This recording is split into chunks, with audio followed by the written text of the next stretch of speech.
Law of Attraction Talk Radio.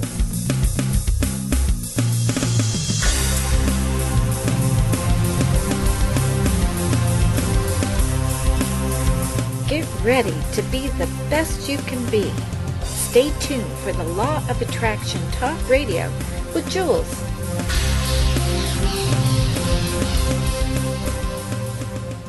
Good evening. Welcome to the Law of Attraction Talk Radio. I'm Jules from California.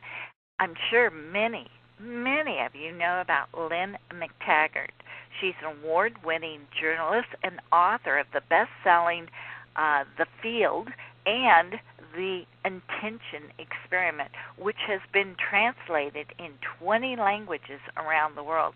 Lynne is also the founder of Living the Field, a masterclass that applies the ideas from the field to everyday life.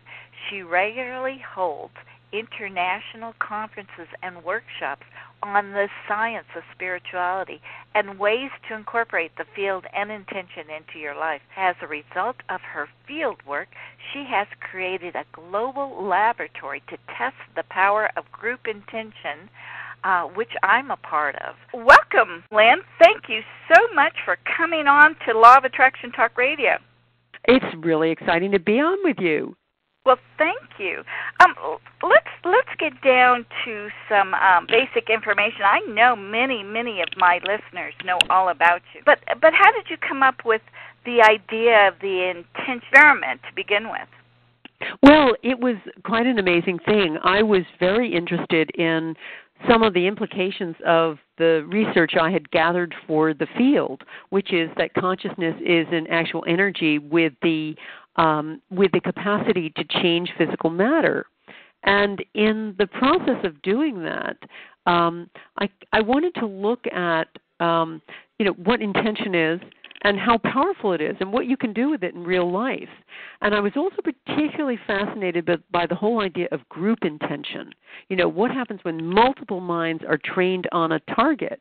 And so I looked for evidence of this, and there were some really, there were some interesting bits here and there, but nothing really conclusive. And so my husband turned to me one night and said, "Why don't you do these experiments yourself?" And that whole concept sounded ridiculous to me because I'm not a scientist. The last experiment I ran was in the 10th grade. I dissected the frog because my lab partner, who's a boy, he fainted. So so it was left to me. But when I started to think about it, I realized I knew lots of scientists through my work from the field, and the field was in something like 20 languages, so I've got lots of readers around the world. And I thought, well, if I put them together via the power of the Internet, which could be used as a vehicle to bring everybody together, we'd have the biggest global laboratory in the world. So that's what we did, and that's what we've been doing over the past year, and we've, it's been quite remarkable. We've been coming up with really astonishing results. Well, tell us some of the results. Well, what's happened was when we started, we thought, I kept thinking in my mind, I wanted to just have philanthropic targets because a lot of people have written about abundance and manifestation, but I thought, well, maybe we should use intention to, if it's that powerful, let's see what we can do to change the world. So I had in my mind, let's save people from cancer and from burning buildings. But the first time I approached one of my scientists, Gary Schwartz, noted psychologist at the University of Arizona, he turns to me and says, "Great, let's start with a leaf. Let's see if we can change the light emissions of a leaf."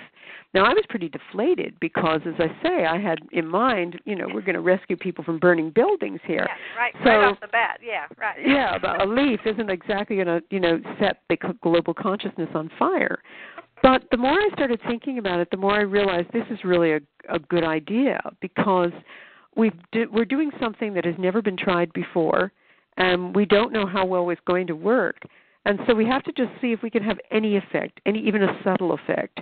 So that's really where we started. We were, we had our first experiment at a conference that I was running in London, at which there were 400 people. And we had two leaves, not just one leaf, shown on a PowerPoint screen via a webcam image. And we had 2 leaves, one to act as control, and we let somebody in the audience randomly choose which one we were going to do by flipping a coin. We sent intention to that one leaf to make it glow. In other words, to increase the light emissions coming from the leaf, because all living things, leaves, plants, and human beings, and animals, all manner of animals in between, emit a tiny current of light. So if we could show that we could change that, that would be, something subtle but very distinctive. So we sent an intention to increase this light, to make it glow and glow. And then the scientists put these leaves under special cameras that record very, very faint light in outer space. So they're highly sensitive. And we didn't tell them which leaf we sent intention to. And it turned out that the leaf sent intention was truly glowing far under this camera. And you can visibly see it in the photographs compared to the control leaf. And the scientists were only told which leaf we sent intention to after they recorded them and photographed them. So then Dr. Schwartz and I moved on to plants, and we decided to see if we could make plants grow faster. We tried this on the internet then, and we were victims of our own success in our first big internet experiment in March 2007, because so many people tried to get on the site at the same time, something like 10,000, that the site crashed. So we realized, we had been thinking so much about the experiments, we didn't really stop to think, what do we need in terms of server power to carry out this kind of experiment? So then we moved on to we hired special server capacity from the people who power up the Pop Idol and American Idol. Oh. We figured these are people used to huge bandwidth. Oh, yeah. So they gave us, we rented their server space, and we did an experiment like the leaf experiment, this time with seeds, just trying to make them glow, and it truly worked again.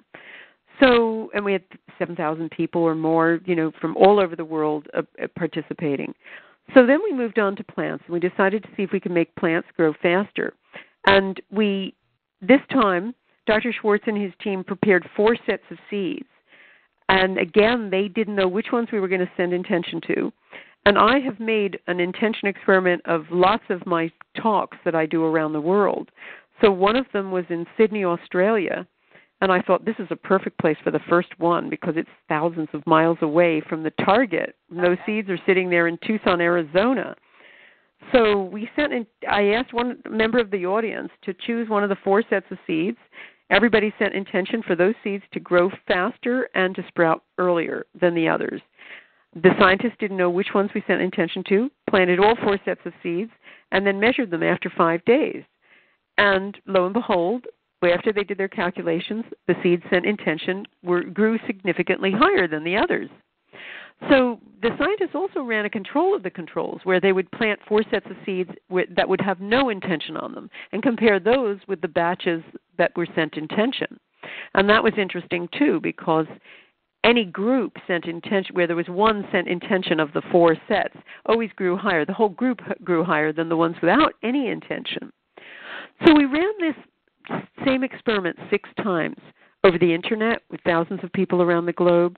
At Rhinebeck, New York, with just a small group of 100 people, with a bunch of experienced healers in Hilton Head, South Carolina, in Austin, Texas, in Palm Springs, and as I say, over the Internet. So we had all these different groups, and each time the seeds sent intention grew significantly higher than the others.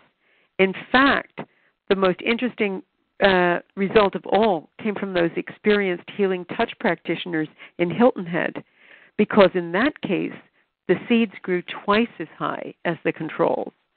And so it suggested to us, as we suspected, that size of group doesn't matter so much as experience. Experience is the thing that matters the most. Experience counts. And by experience, I mean learning certain techniques that really aid intention. Now, the techniques, what I did when I was assembling the book, I interviewed a lot of intention masters, healing masters, Qigong masters, and Buddhist monks, and distilled from all of their different techniques a common thread, all the common techniques that people could easily learn that would improve intention, like all of these various people used some form of highly focused mind, and they used all of their senses. They were in a state, a very, very enhanced and alert state, which is why I call this powering up, because we always think of a meditative state as being something where the brain is slowing down. And indeed, it is in ordinary meditation. But in intention, when, say, a Buddhist master, a Buddhist monk is sending intention, he's sending it with every pore of his body. To hear more of this fantastic interview, go to www.lawofattractiontools.com and click the Listen Live button.